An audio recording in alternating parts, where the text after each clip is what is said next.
Field of Public Policy. Hello, this is Leslie Powell. Welcome to the ICPA JCPA Book Talk series. The field of public policy and administration, public administration is now decades old, and reflections on public administration can be traced back as far as governments have been around. In this long tradition, there are a small number of big questions to which scholars and practitioners keep returning. A sample of these is how to manage organizational change, especially radical change that involves ruptures with existing paradigms. How to balance technical expertise and experts themselves with public values and preferences, and participation by the public, the non-experts, in decision making, especially as we move to more complex technologies. What counts more in decision making, hard evidence or values and preferences, especially if the evidence and the values seem to conflict?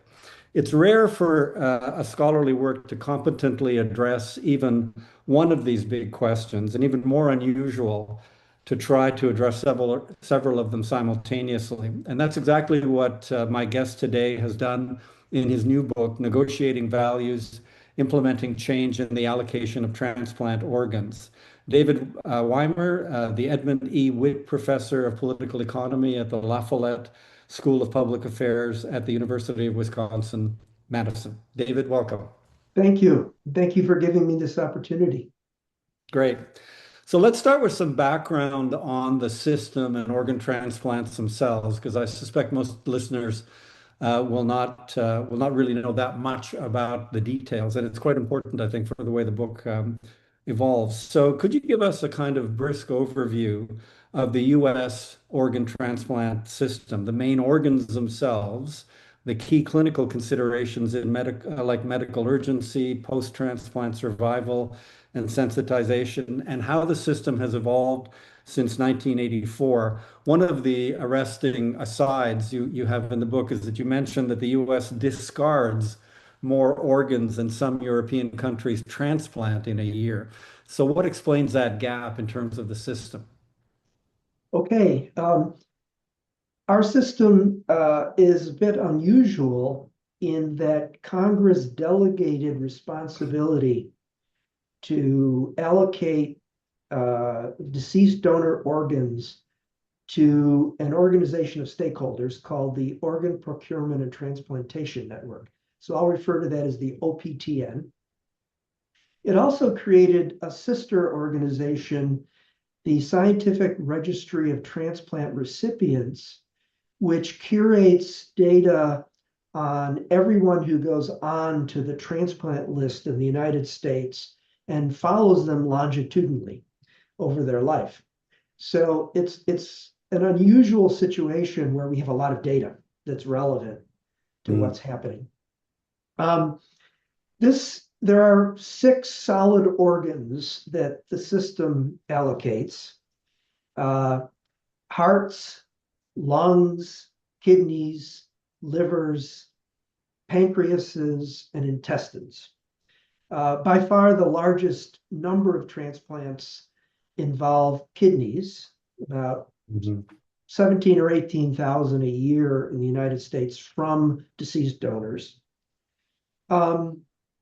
And livers about 8,000, hearts about 3,000 or 4,000, and lungs about 2,000. So it's large numbers, but not immensely large. And the problem is that there are many people waiting for transplants who don't get them because organs aren't available for them. If I could give you just a little bit of the background history. Yeah, that's what we need, I think. Yeah. So transplantation, particularly with respect to kidneys, began to take off in the late 60s. And a big boost to the transplant process was the introduction of dialysis for people who suffered kidney failure. So they could be kept alive, potentially waiting for a transplant.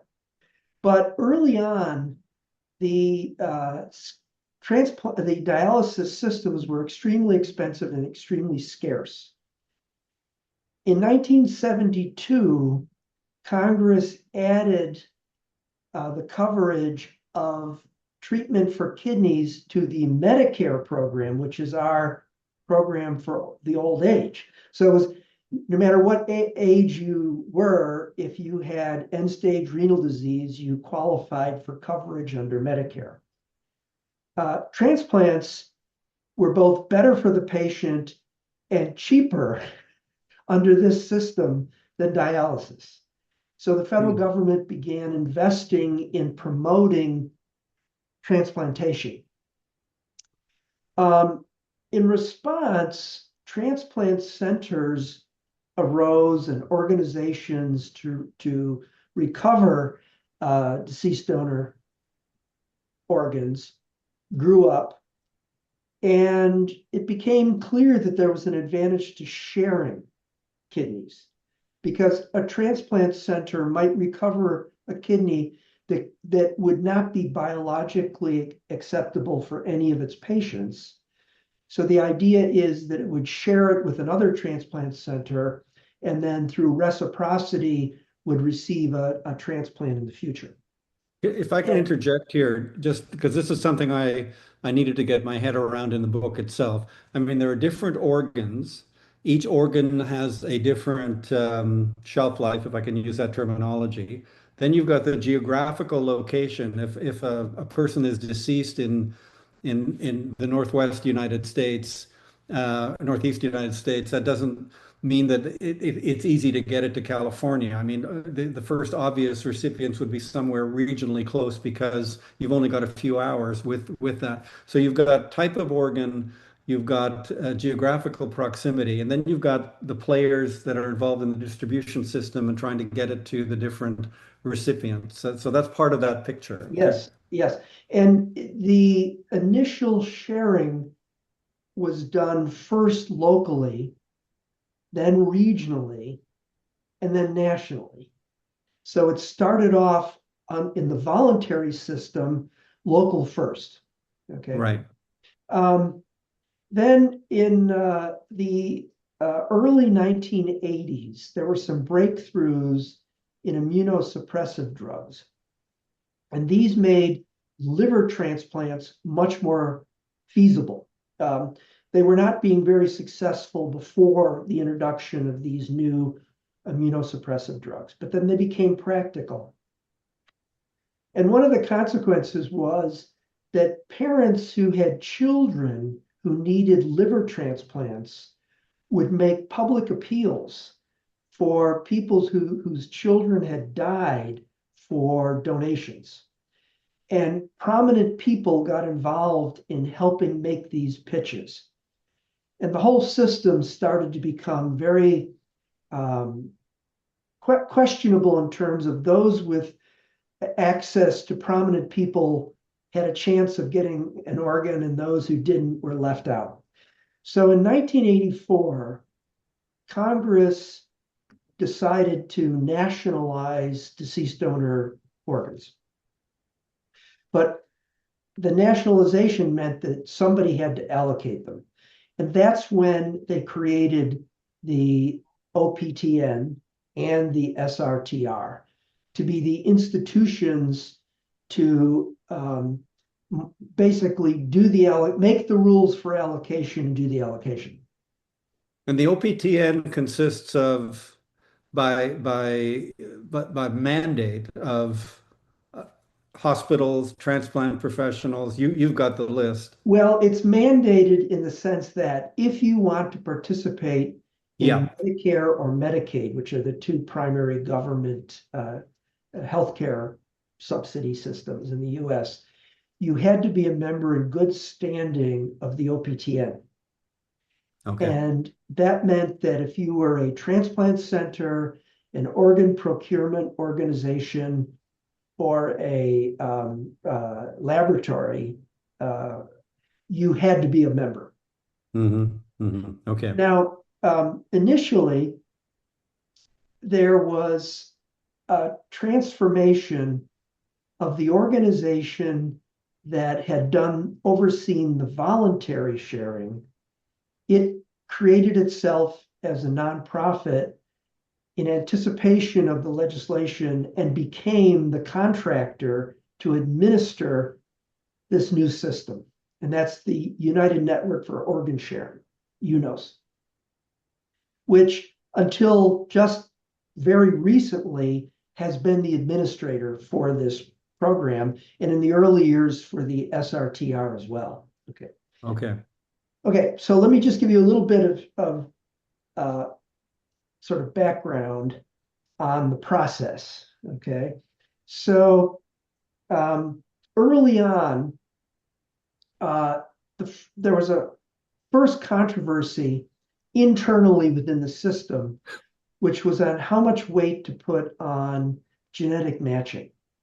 Because if you're genetically closer to the donated, the genetics of the donator, there was some increase in success. Mm-hmm.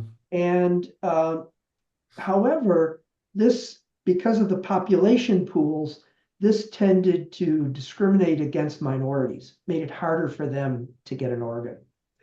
So two things happened. One, evidence accumulated that minorities were being discriminated against or having less chance of getting an organ. And genetic matching had become less important because immunosuppressive and other technologies related to transplantation become better. So the system gradually reduced the weight on genetic matching. And that's an example of a incremental change within the system itself. Mm-hmm. If you've read the book, you see the importance of the so-called final rule. Well, that was my next question. That's what I thought. Yeah. So So just before we proceed, David, so just so people, get a grip on this, 1984, we have this change. You have the OPTN, which is it's an organized network of providers, professionals, but also stakeholders from the public, through the committee system around all of these different organs. So that, but it's a network. It doesn't have any capacity to manage or run IT systems, or as I understood it. So the UNOS is the contracted entity. It's a nonprofit, but it operates on a corporate basis that provides this kind of organizational infrastructure and technical support for the OPTN, which is not a voluntary, but it's largely a voluntary organization of all of the different stakeholders. And now we get the final rule, so which your description is exactly correct. okay.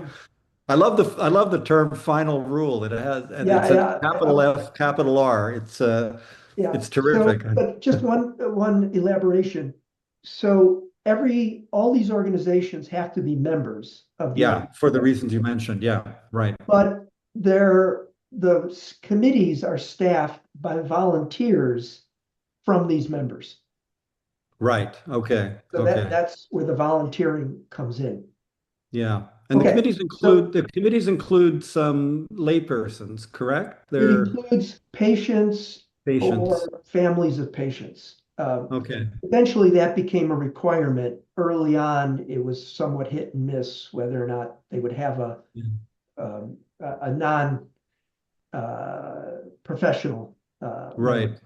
But it's a interestingly unique configuration of laypersons, non-professionals, non-technical people, and then I would imagine some very highly technical people like surgeons and Oh, yes, right? yes. Yeah, Surgeons and various doctors of various specializations, all sitting transplant around. nurses, transplant recovery people, all of those. Yeah. Okay. Okay. Um, Final rule. Final rule. Okay. So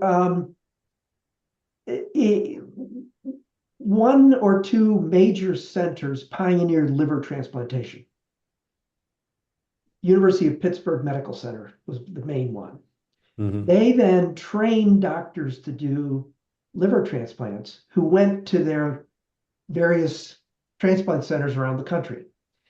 So instead of virtually all recovered livers going to Pittsburgh, they stayed locally. So Pittsburgh initiated through a contact with President Clinton, who then leaned on the Secretary of Health and Human Services, to try to force the network to have national allocation of livers. And this blew up into a big controversy. And this is actually when I became interested. This was in the late 90s. And any of you who are from the United States and listen to public radio, one of their pitches is, have you had a driveway episode? In other words, where you're in your car and the story is so interesting, you don't get out of your car, right? That was me. And that's how I became interested in this topic, because here was this private organization making literally life and death decisions, right? Who gets the organs? Very, very interesting, right? Mhm. When you think about it for only a few minutes, you realize members of Congress want insulation from this decision because there's always going to be more patients than organs. And if they try to change the rules to help one group, they're going to upset many others. And losers tend to care more than be more involved than winners. Let me put it that way. Yeah. So there was a controversy, and it spilled into the public domain. Congress became involved and ordered a moratorium of a year. It ordered a study by what was then the Institute of Medicine to check it out. States intervened and tried to cushion the blow. And in the end, especially after the Institute of Medicine study, which said, really the relevant metric here is the time from the organ being taken out of the donor and transplanted into the recipient. Cold ischemia time. And the regulation had suggested this was as long as 24 hours, but it was actually more like 12 hours. And also, national Hello. allocation was not really feasible. Hello. So Hello. this was, Hello. yes, Victor? Sorry. Forgive me. I'm listening. Oh, Oh, okay. did you have a question? Okay. So two things happened. The network began changing the rules to put a little less weight on locality, and the regulation was softened. And the final version of that, which in American regulatory policy is whatever is published and accepted is the final rule. But within the system, they took that generic term and they use it to refer to this particular rule. And if I could just say a little bit more about the character of the allocation system that developed. So initially, there were these clear geographic categories: local, regional, national. And within each one, there were largely point systems. Okay. Livers emphasized immediate need, because if your liver fails, there's nothing that can be done except a transplant. Kidneys tended to emphasize benefit from the transplant because people could be kept alive on dialysis. Okay, those are the two major ones that we'll talk about. But there were categories even within those, so that initially, if you had a perfect genetic match over these 6 antigens, the kidney would be allocated nationally. Okay, and then for livers, if you had immediate risk of immediate death, it would be allocated regionally. Okay.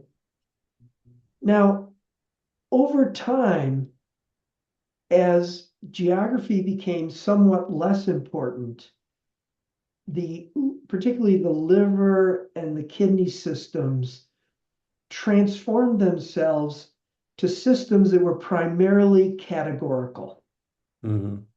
So, for example, at the time that the innovation I'm studying came about, let's see, I have the numbers here. There were 367 categories in the liver allocation rule. And kidneys had 132, and lungs, which is one of the others we'll look at, was only 72. Okay, there's a lot of categories, right? Yeah. And the consequences of these categories, one, there were boundaries. And on opposite sides of the boundaries, you could have big both equity effects and efficiency effects. So for example, in the kidney allocation rules, the 20% of best donated kidneys went to the 20% of candidates who had the longest expectancy post-transplant survival, okay? But you could see there's a huge difference then between someone who's at the 19% and someone who's at the 21%, okay? Right. So you have these boundaries that have substantive impacts. Then you also have the problem of explaining to people what their priority is in view of this complexity of categories. And then you also had difficulty in changing the system because it was so complex, both in terms of understanding the consequences of the changes, communicating any changes, and implementing them on the computer system that actually did the matching. Mm-hmm. So that's the situation we were at around 2018. So I've been talking a lot, so I should turn the floor back. No. Yeah. So what that leads to, and then maybe just give us a quick, definition of continuous distribution, the CD, which is really the core of this Yes. Organizational change that we want to get to in a Yeah, moment. so the innovation I studied in this project was what the system called continuous distribution. And the idea is to replace the categorical allocation systems with a metric that would be a composite score for every patient.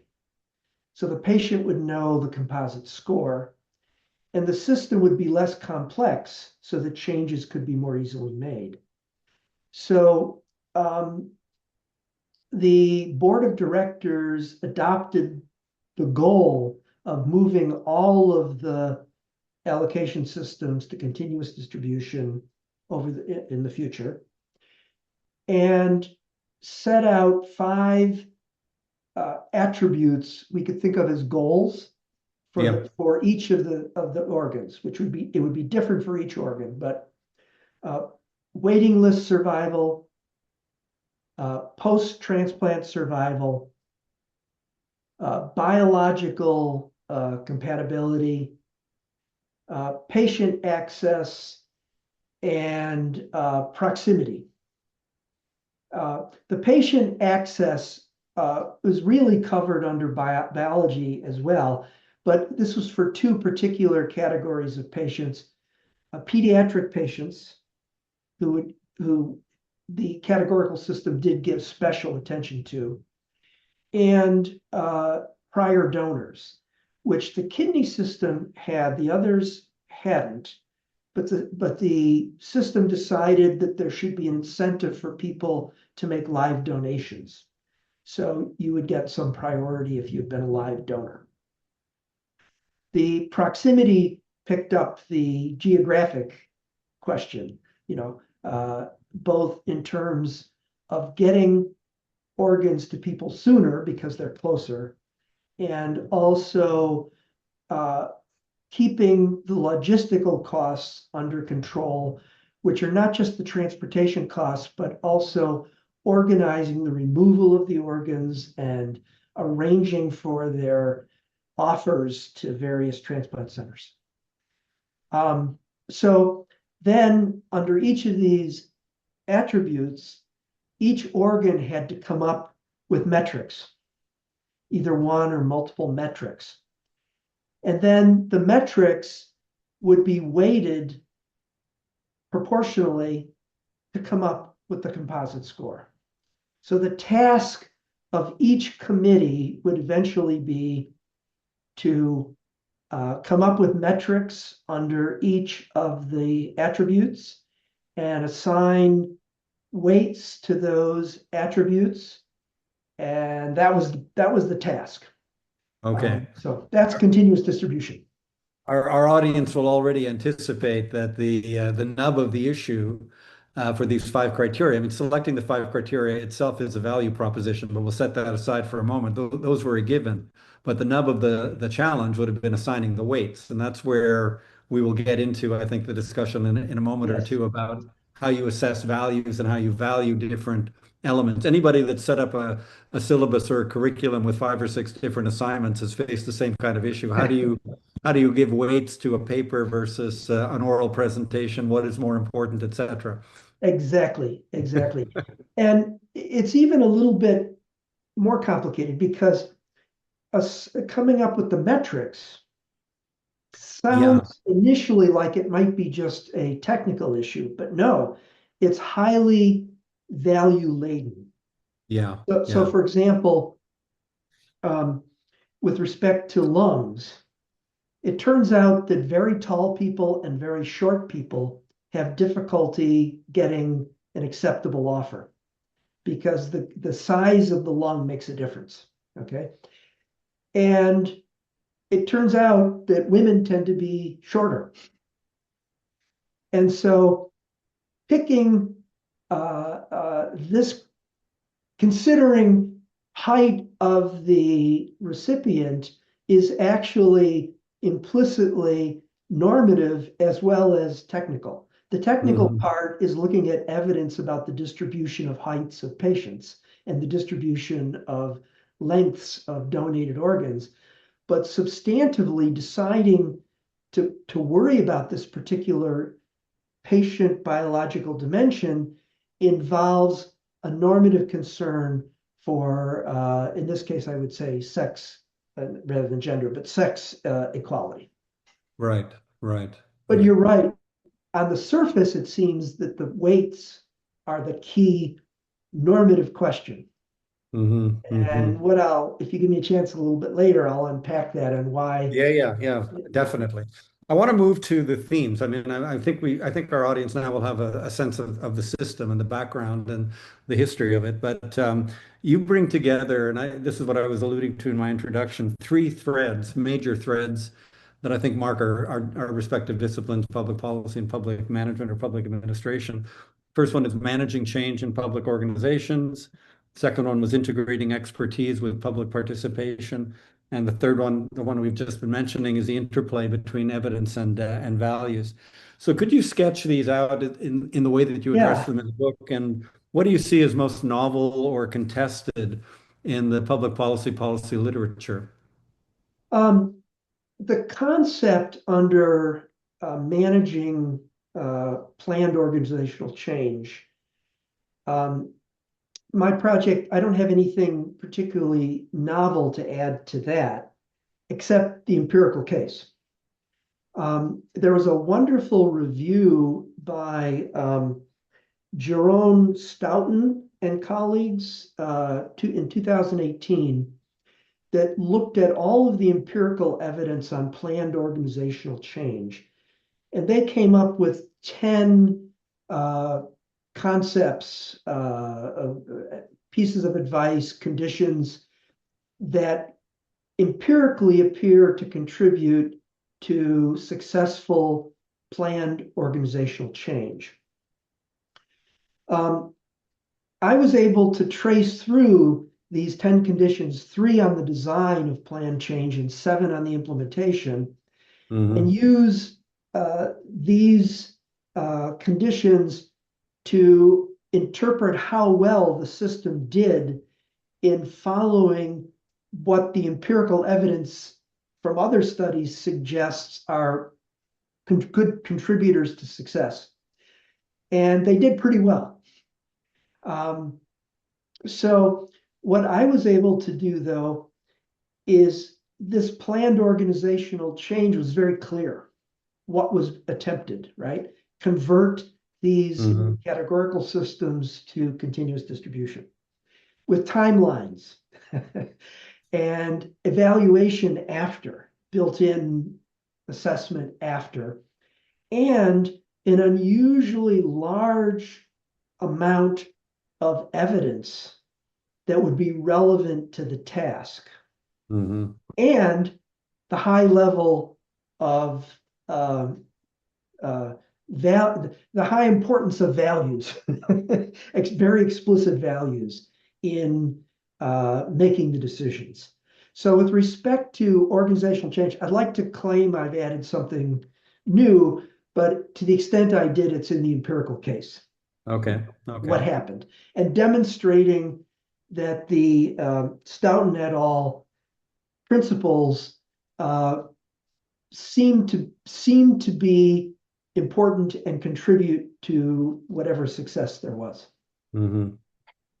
I'll mention another European scholar, Alfred Moore, who makes the point that thinking of comparing pure democracy with pure, I guess we'll call it epistocracy, doesn't make any sense.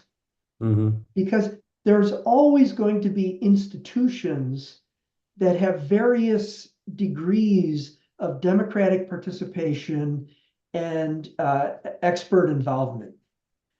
And you can't really say anything about the desirability without looking at the institutions. And I think that's very important. And what I was trying to do is look at these specific institutions, particularly the OPTN, Yeah. and how well it integrated expertise with public participation.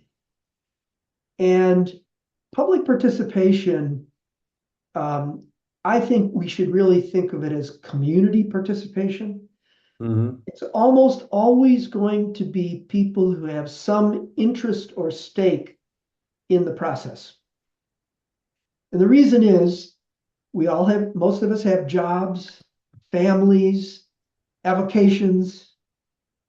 It's very costly for us to get into an area that, especially if it's technically complex, and figure out enough what's going on to be able to think through what values I might have.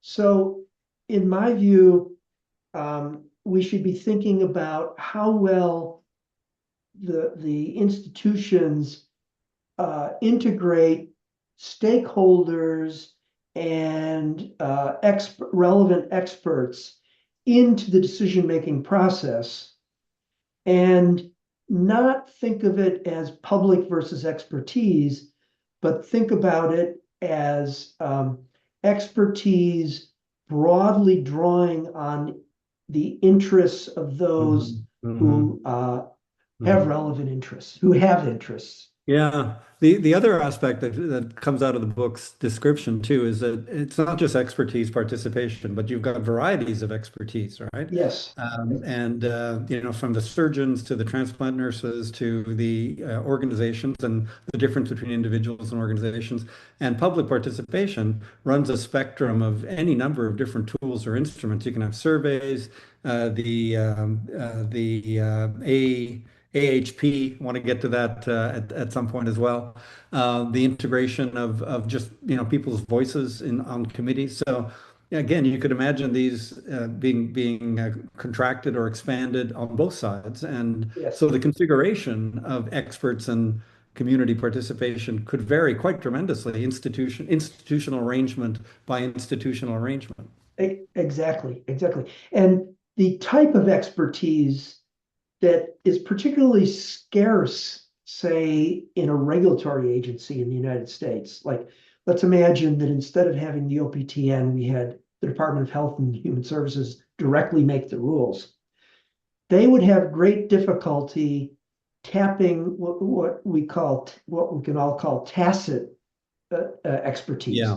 That Yeah. is the expertise that people have from doing a task or the expertise, the tacit expertise they have from being in a particular place and time that is difficult for people in a formal organization to tap.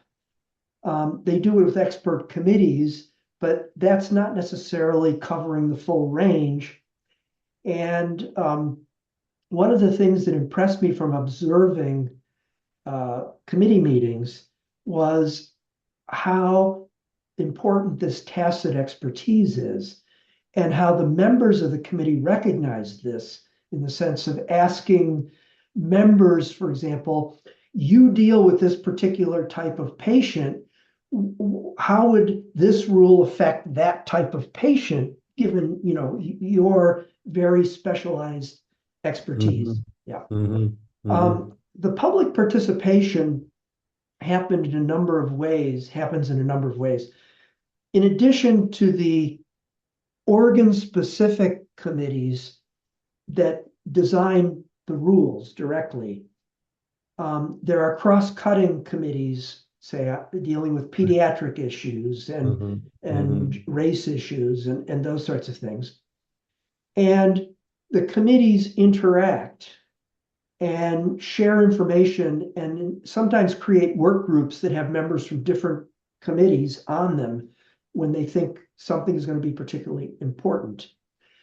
And then there are regions. The regions no longer have a role in allocation, but they do have a social role in that they hold meetings, the traditional regions, and proposals are presented there to get comments and discussion. And then, like American regulatory agencies, the committees make their proposals public and solicit comments on the proposals, nominally public comments, but really, again, they're going to be largely from the community, and then respond to those comments in revising the proposals for consideration by the board of directors, which then makes the final decision. Another European whose work I highly recommend on this is Eva Crick, who studied expertise and participation in the design of environmental policies in Europe. And many of the things she observed, I observed. So, for example, the role of moderately sized committees that allow people to develop, have interaction and trust, for example, over time. And the necessity of voting. In other words, if you try for a complete consensus without the possibility of bypassing objections, you don't make progress.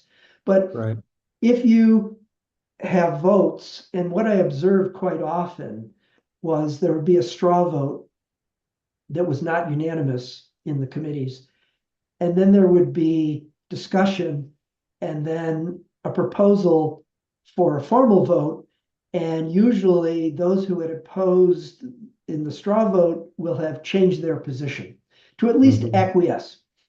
Okay.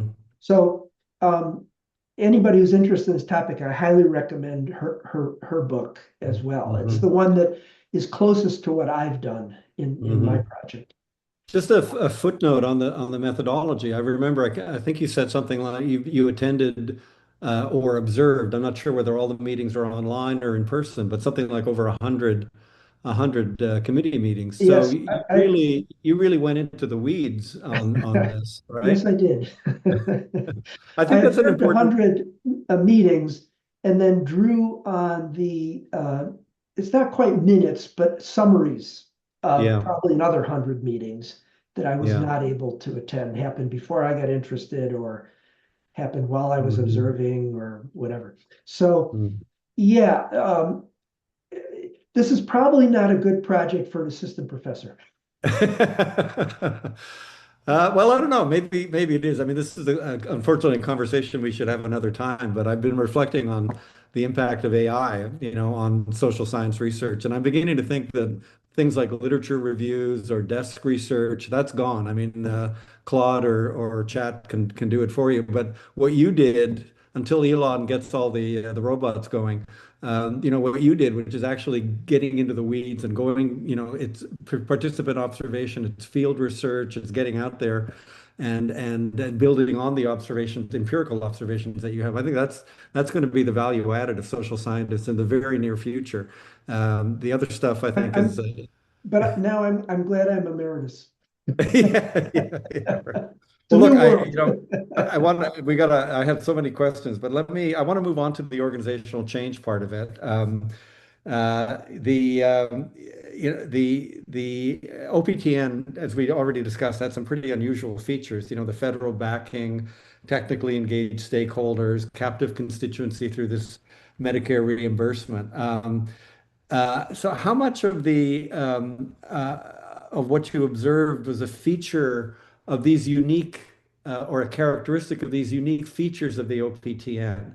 I mean, for example, if I remember correctly, the continuous distribution was only successful with the lung committee. It's still waiting to be pursued by the other committees, right? Yes, So yes. that's one aspect of it. Why was the lung committee more successful for organizational change and management than the others? And then stepping back, is the OPTN so distinctive and so unusual in its configuration that its successes in organizational management may have been an artifact of that uniqueness and not something that's transferable to other institutions? Yes. Let me deal with the first one first. So the contractor and the board of directors decided that it would be best to sequence the implementation. One reason was that the staff support was limited, right? And it would be very demanding for the staff to try to make this major change. The contractors, employees who staff the committees. And the SRTR was also limited in how many simulations it could do. And the simulations were going to be the final check on whether or not you want to go forward with the change. Lungs were selected for a number of reasons. One, there are a smaller number of centers that do lungs transplants. Okay. Second, there were a large enough number of lungs so that the various statistical models would apply. Also, the lung committee had a history of working well together. And they had actually introduced some innovations in their categorical system that influenced changes in the kidney allocation later. And all of this is complex, but lungs are less complex than kidneys, because with kidneys, the characteristics of the donated kidney are so important. And you could go through a list of a dozen things that make kidneys very complicated.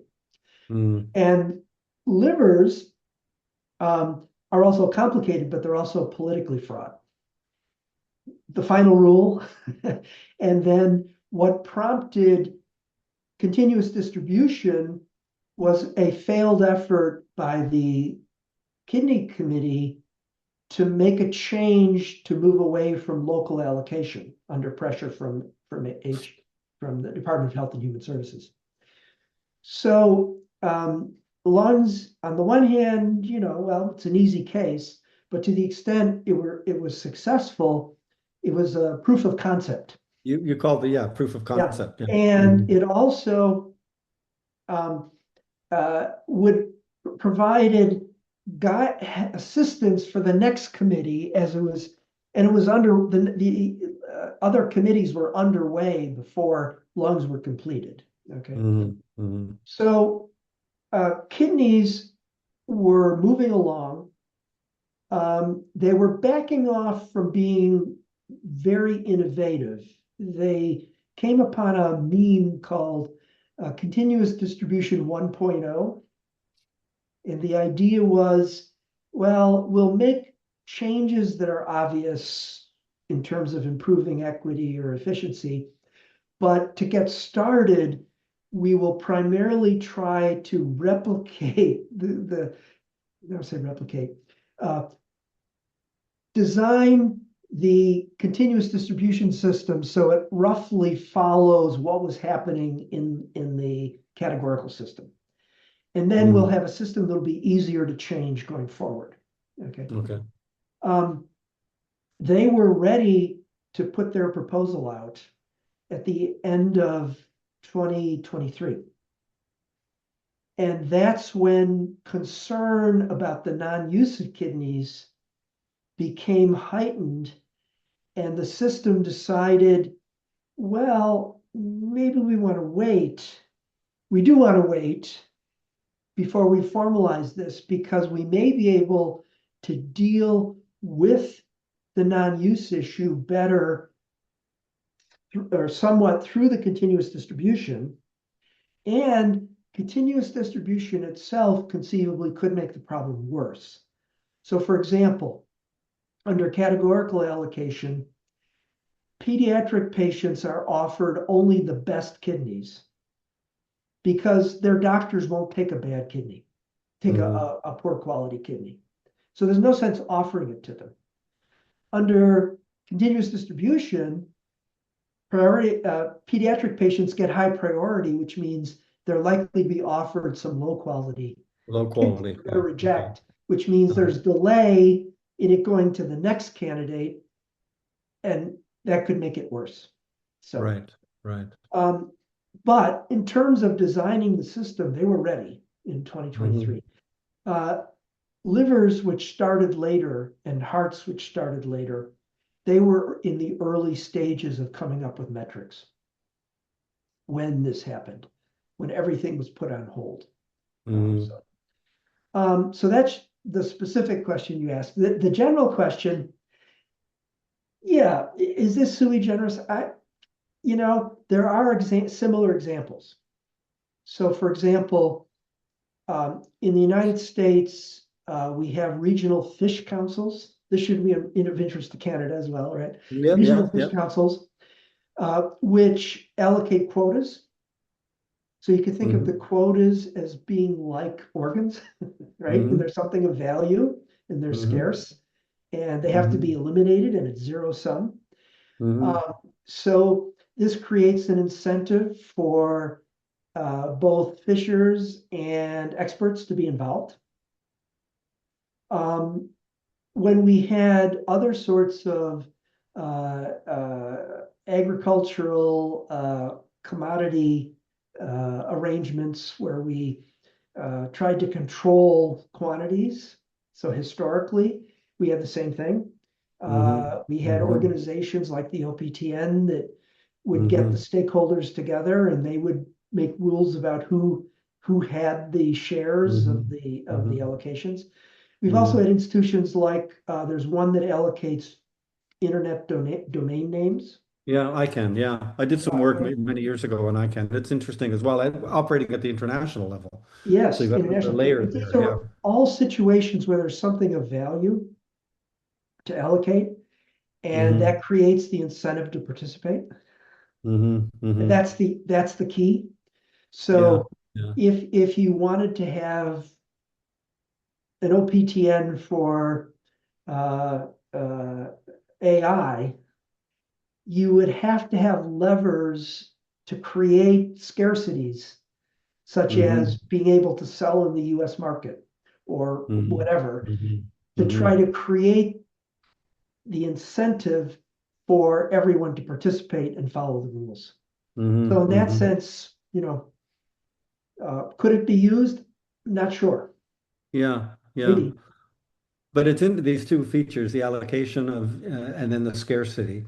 And then I think I would add another one possibly is that, a strong interest by I don't know if you want to call them non-participants, but by a public, by a wider community of interested actors that have some stake in the. So, my thought was, education, school boards. Often, I mean, there's not I don't think you could think of it as an allocation issue as such, but parents are very concerned. They have a high stake in the education of their children.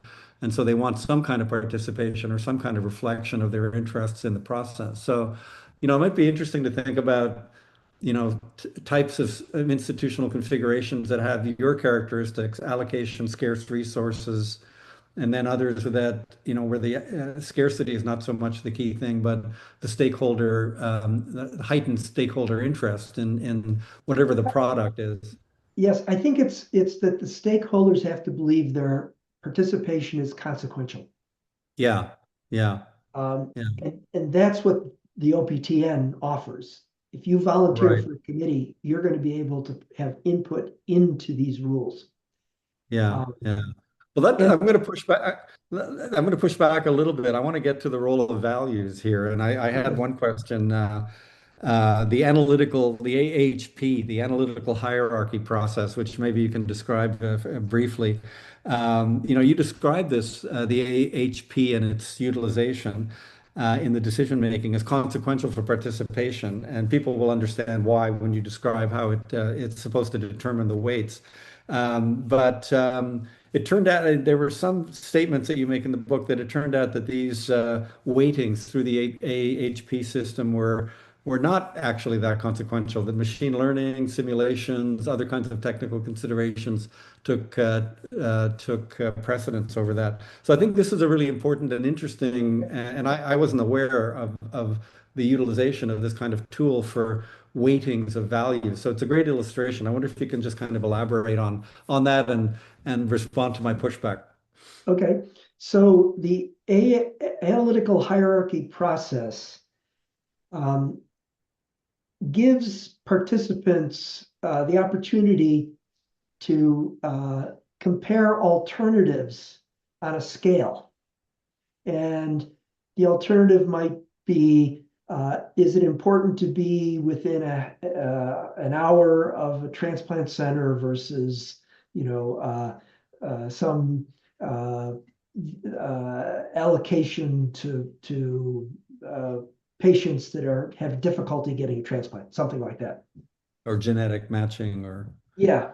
And so it's possible to ask people these questions and then to extract, I don't even say statistically, it's more almost mathematically, extract an implicit weight that they're placing on these two different goals, which would be the attributes in the allocation system. right, right. And because it's not really statistical, it's more mathematical, you can apply it to small groups. So what the plan was and was carried out was that for each of the organs, there would be a community AHP exercise where people in the community would be recruited, encouraged to participate in this exercise. And then there would also be a committee exercise. And for lungs, these showed somewhat different, considerably different weights. Okay. And it did have influence on the lung committee's choice of weights, some influence. Okay. But if you think about it, the weights really are more a design feature than a value statement. And the reason I say this is the things that the committees looked at were transplantation rates overall and for different groups. Access to transplants for particular groups, like those who are highly sensitized and have difficulty finding a match. Success rates in transplants, reductions in deaths on the waiting list and post-transplant. These are all outcomes that the committees care about. And the weights on the attributes, which really means on the metrics, and the metrics are very complicated sometimes. Mhm. Those don't necessarily translate into direct changes, say, obvious changes into the outcomes of The interest. outcomes, right? Okay, Yeah. okay. So at the same time that these analytical hierarchy processes were being done, the system contracted with an operations research group at MIT. And what they did is the following.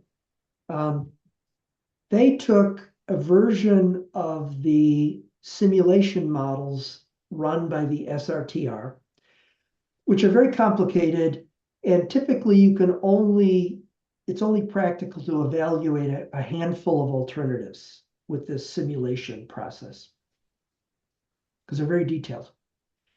But what MIT did is take a somewhat simpler version and run about 50,000 simulations with randomly selected weights on the attributes. Then they used machine learning to relate the weights to the outcomes of interest. Okay. And then the optimization occurred in that you could specify what you're trying to maximize subject to constraints on other outcomes. And they would do a more traditional operations research search using operations research methods. With respect to lungs, it had an impact on the weights put on pediatric status, because it turned out that after about a certain percentage of weight, the additional weighting had no impact on outcomes for pediatric patients. So that meant we'll put the weight at that level, right? When it came to kidneys, now this system was so valuable to them, to the committee, in searching for weights that would give them the outcomes that they wanted to maximize. Okay.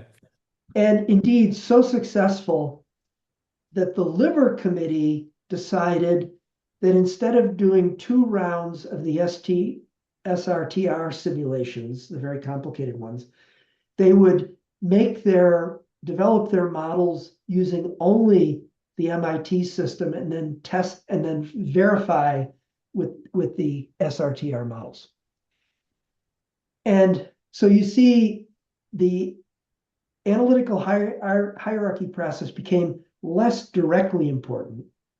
However, what it was a mechanism for getting more people to make more focused comments on allocation. And after each of those comparisons, the respondent was asked to say something. Yeah. Okay. And those qualitative statements were very important to the committees. They often referred to them in discussing, their particular attributes. But not so important in giving direct insight into appropriate weights. On the other hand, the MIT optimization became much more important as each organ as the system progressed through each organ. So in principle, as a thought experiment, I mean, the committees could have, in principle, just relied on the MIT simulations. They wouldn't have needed the AHP. Yes, but they would have had less public input. Well,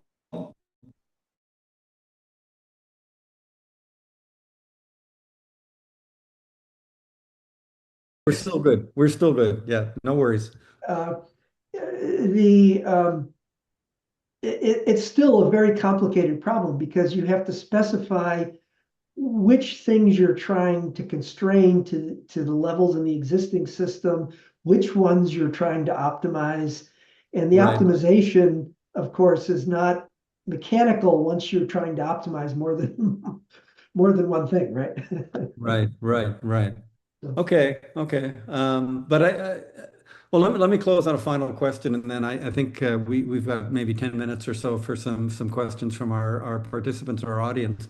But stepping back, I mean, and looking at the big theme of expertise and democracy, you end the book on I think, a fairly optimistic note about the OPTN proof of concept, the lung committee demonstrating what can be done with CD. But again, I come back to the unique characteristics of the OPTN and organ transplants. And of course, within the discipline and in public discourse, there's a lot of hand-wringing these days about the public disaffection with experts. I mean, the public skepticism, the populist skepticism of experts, whether it's scientists, economists, political scientists, public policy people. So is your optimism warranted on the broader scale I mean, did you think of, because it looked to me like you were kind of finishing your work around 2023, 24. The book was published in 2025. It seems to me this public skepticism would have been a feature around that time. Do you see that as having any broader implications for the case study per se, or the case study is a hopeful, optimistic example of what is possible? yeah, my optimism is that it's a very open system Mm-hmm. in that I was able to do this study. And all the meetings are open to the public. Now, most people in the public are not going to be interested enough to go to the meeting, right? But it's open. The rationale for every decision is part of the publication of proposals. The response to comments is serious. So in that sense, assuming the transition underway in terms of management of the system is successful, I remain optimistic about that system. Whether to the extent to which it can be transferred goes back to our earlier discussion of are there sufficient stakes to keep stakeholders involved, and in particular a cross section of stakeholders. Not regulatory processes in the U.S. tend to attract the particularly well funded, positioned stakeholders, but not everyone, right? Yeah, and you get the capture problem. Yeah. Whereas this system tends to include almost all the stakeholders who are relevant. So am I optimistic that this could be transferred to other applications? Well, it might be worth a try, but I'm not sure. If the United States ever went to a true national health insurance system, this might be something that could be used, a mechanism that could be used to allocate surgery budgets, for example, where the evidence would be presented about what's effective, what's not, and then the stakeholders would decide, what the reimbursement rates would be for various sorts of surgeries. Yeah, I think it could possibly work then. Now, with the U.S., is the U.S. ever going to go to that type of system? Maybe not. So, But I'll join you in your optimism. I mean, it would be you didn't quite do this in the conclusion. You did try to run through some of the key features, but I think there's hope in a distillation of the features of the OPTN that made it work in this particular case. And one would maybe be able to transfer, if not all of those features, then at least some of them, like open transparency of publication reports. Even though I pushed back a little bit on the AHP, using AHP simulations, the committee structures, the interesting aside that you mentioned about straw votes, discussion followed by votes, so that you begin to develop some consensus. So those are all features that I think repay some attention. And what's wonderful again about the book and the study is that it's so granular. I mean, we're not talking in generalities. you've really got some meat and bones on all of this. So I'm going to save my thanks for the end, but let me open it for very brief and very pointed and clear questions. We have about maybe 5 or 10 minutes. We'll go till about 12:15 my time, another 8 minutes. So I invite members of our audience if they want to pose a question to David, but please again make it succinct so that we can get in a few before we have to wrap up. Does anybody wish to jump in? I've killed the audience. No, I no, you have a haven't. quick, No. We I have have a our colleague question. Monica Steffen, I think. I'll Yeah, give the floor to I, Monica and then to I Iris. I Hi, didn't Monica. find the thing to click on my Oh, hand. yes. I did it this Yeah. way. I know a little bit about the French system, and from there my questions. So in France, the system has a national waiting list. It's made by doctors according to the urgency and the success probability and all what you said about compatibility. So there is apparently no contest, and apparently it's universal. It doesn't cost anything to the patient. So I didn't quite hear in the beginning what was said about the payment. I think I heard the word Medicare, so that means only people up a certain age are insured for it No, universally. So, But how does it work? Victor may know, no? Yeah. no. How does it work for the patient? Medicare is our only program, Monica, curiously enough, that covers one organ irrespective of the age. Oh, Yes.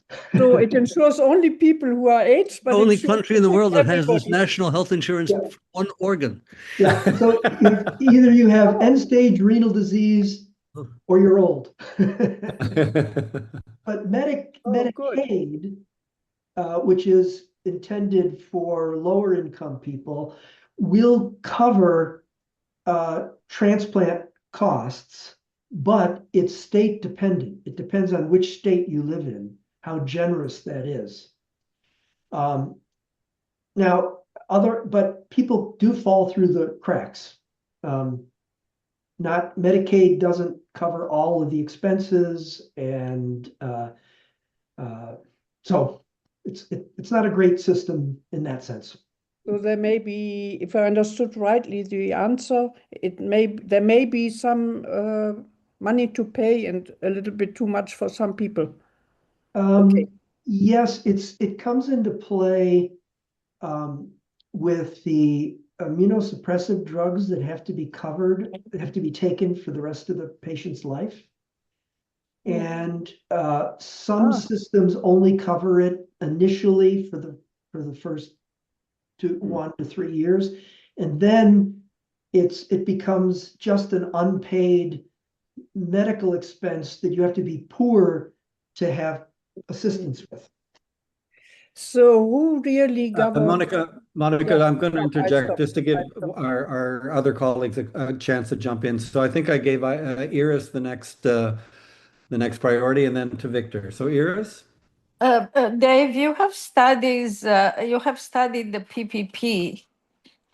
What was the most interesting type of interaction within the PPP notion, I would call it, that you identified in this particular domain? Iris, what's the PPP? Private Private-public partnerships. Okay. You wrote about that.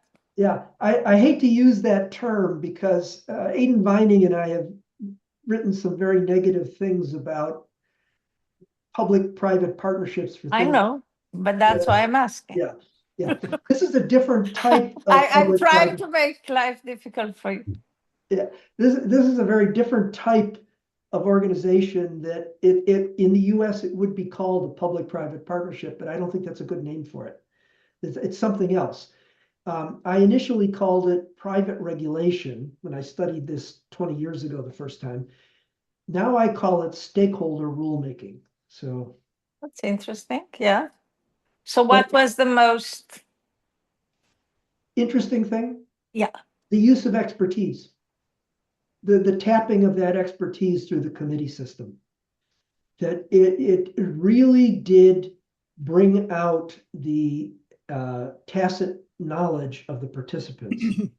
And in interesting ways, like anticipating how a rule could be gamed, which is something the committees care about. You know, I remember one of the, not for this project, but for my prior project on this, attending a meeting where they were going to give higher priority for kidney transplants to people on dialysis. No, excuse me, people with diabetes. And the question was, well, how are we going to measure that? And he said, well, we'll do this fasting test. And doctor says, well, if you do the fasting test, I'll know what to tell my patients to eat the night before so that they will appear diabetic and get this higher priority. So that's the kind of tacit knowledge that you see throughout these hearings. I mean, it's not all about about gaming, right? But tacit knowledge about what actually goes on at the transplant center or the organ procurement organization that would be affected by rules. And that's what I found most interesting. Victor? You almost said manipulation, David. Victor, do you have a question or a comment? Well, thank you for this fascinating presentation. You made me want to read the book, but my question goes beyond the book, if you can handle it, because the last time I looked at this kidney dialysis, I'm asking the comparative question for this group, really, to follow up on Monica's question. One, how does this very expertise-driven system compared to what Monica described in France or what goes on in Germany or what goes on in Britain in making these decisions?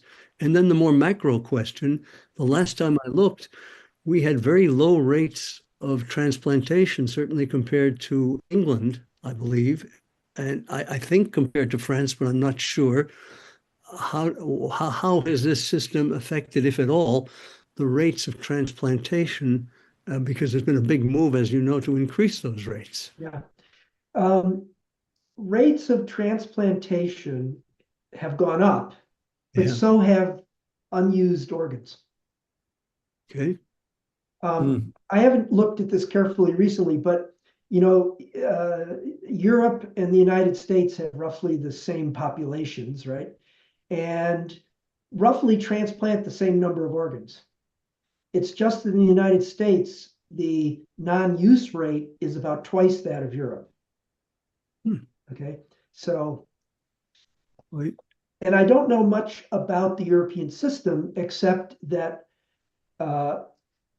the German system seems closest to the US system in that doctors make the rules, allocation rules.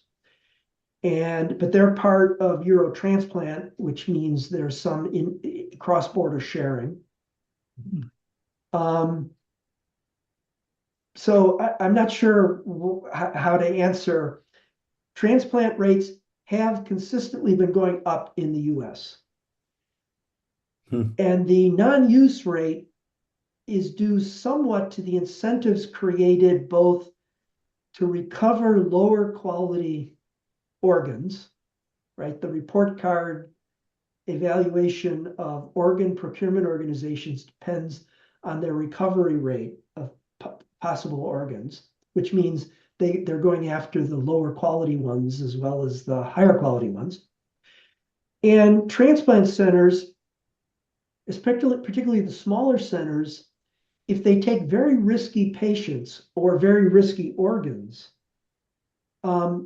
they risk moving from one category of success to a lower category, which could change the availability of insurance for their patients, for example, private insurance. So, somebody in Europe should do a study like mine so we could have a proper comparison. Maybe that could be your next book, David. I'm a Uh, nurse.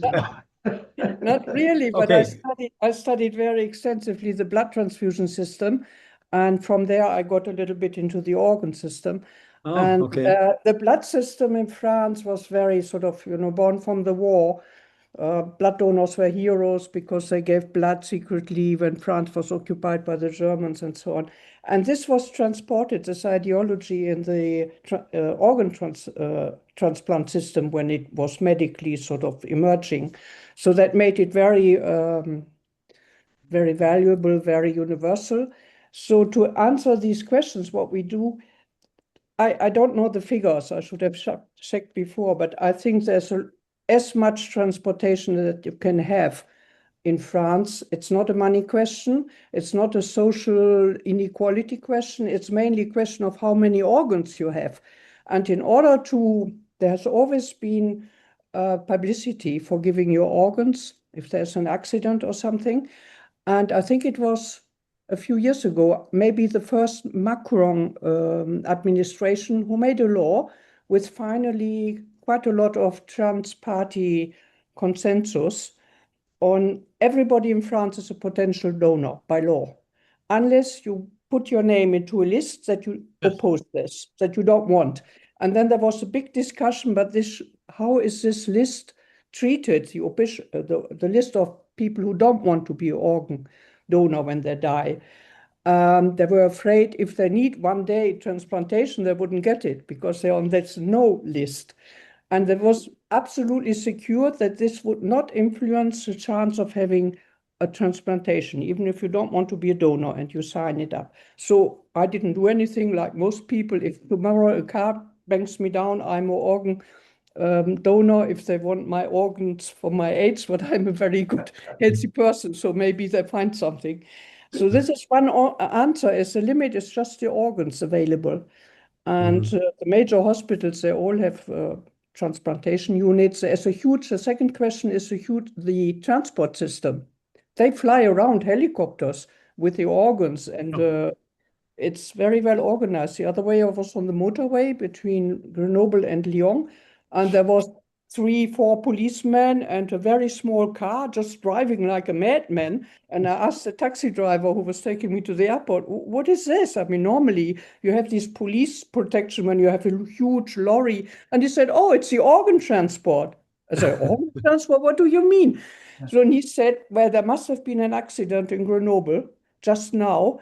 And they took the next taxi to take the organ to Lyon, where they need this organ. And they were transporting it with police protection and everything, because they didn't need the helicopter. It's quite near. So this is a question to see how the transport is organized. It needs to be very quick. And the last word I wanted to say is who is I would just say, dominating yeah? We're bigger. Yeah, size matters. Yeah. Size matters in this case. Well, there must be data, not on European versus US, but on rates of transplantation, because of course it depends on the availability of organs, but some but now much you better have than to others law. in making it available. What you cite there, Monica, is the impact of behavioral economists, of course. Although we have to Yeah, be that's careful right. about that, Yes, because yes. Spain supposedly But- led the but- way with an but- opt-out system versus an opt-in. Yeah, yeah. And they did have a higher rate of donation. However, if you talk to the people who were involved in it, it wasn't that rule change. The increase occurred earlier because just of good public administration. Things like Monica's talking about, of making sure, the hospitals had the capacity to ask for the organs. So Yeah, they do. And they have to add a little detail. So what hospital people say is they know this law, they can take without any permission. They just consult the list whether the people who are dying don't agree. But they still, if it's possible, if the family is nearby, they will still ask the family for permission. So this gives the and that family. happens here as well. And normally they say yes, because they are trained to talk to them in a way that the people are very happy to say yes. Because normally the organ donor is somebody younger who died in an accident. So their parents and, there's family around. The last little thing, then I won't talk anymore, it's the doctors who really make the waiting list. And we had a very interesting study, maybe 2 years or 3 years ago. I assisted on a presentation. The doctors make the list a little bit like you said for America, with all this data in it, and then it's sort of managed by computers now, and they put up the national list, and then this matching is very important. And the patients who are on the waiting list, they are waiting for the telephone call. They're always ready so to jump into the next taxi and aeroplane.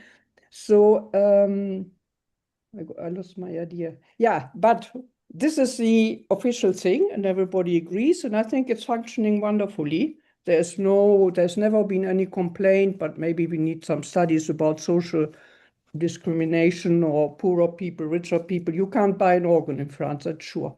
And if you travel to India to buy one and you come back, you will be not very well received in the medical services. They don't like it. Anyway, they did a study putting all the data, the medical data of the patients, the records, just from the paperwork, because the doctors fill in the papers and that's put into some computer and then the list is produced. That's okay. That's medical stuff. Nobody can intervene. The problem is somebody did a study, I think it was a PhD. They took the same original data, put it into artificial intelligence with all the data, and they came out with quite a different list. And the list was not social inequality. It was the urgency was not quite right. So the conclusion of this study was the doctors want their patient to be put on further up the list, and they made it more urgent, and they exaggerated the urgency and the possibility of success. And this is what we found with artificial intelligence. It was not on whether the person was black or white or rich or poor. It was on this. The doctors wanted their patient to get it. And I think that's a good proof to say the doctors manage the system. Well, in the formulation of rules, that's the interest. Yeah.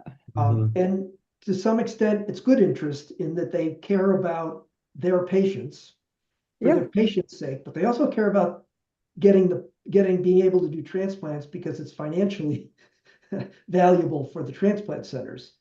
It will only be important for the hospital to get the money, not for the doctor. There are salaried doctors. Well, it's a little generally done in the biggest hospitals, but they have a good salary, don't worry. Yeah. So I don't think it's financial. One of the things, as I mentioned, the committees care a lot about the extent to which any of the rules could be manipulated. That's an important thing they worry about. Where the discretion comes in the United States is whether or not a transplant center will accept an offered organ. And one of the problems that arises is they don't fully use the opportunities they have to tell the allocation system they don't want to receive offers. And when they receive an offer, that slows the process that ultimately contributes to some organs not being used. So.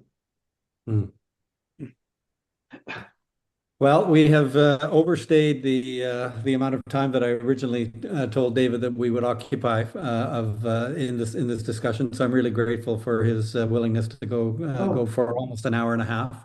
And thanks to our audience, but again, special thanks to David for sharing his thoughts and observations on a very extraordinary piece of research. The book is again, just so people can search for it in their libraries or online, Negotiating Values, Implementing Change in the Allocation of Transplant Organs. And he's got a copy there to show you.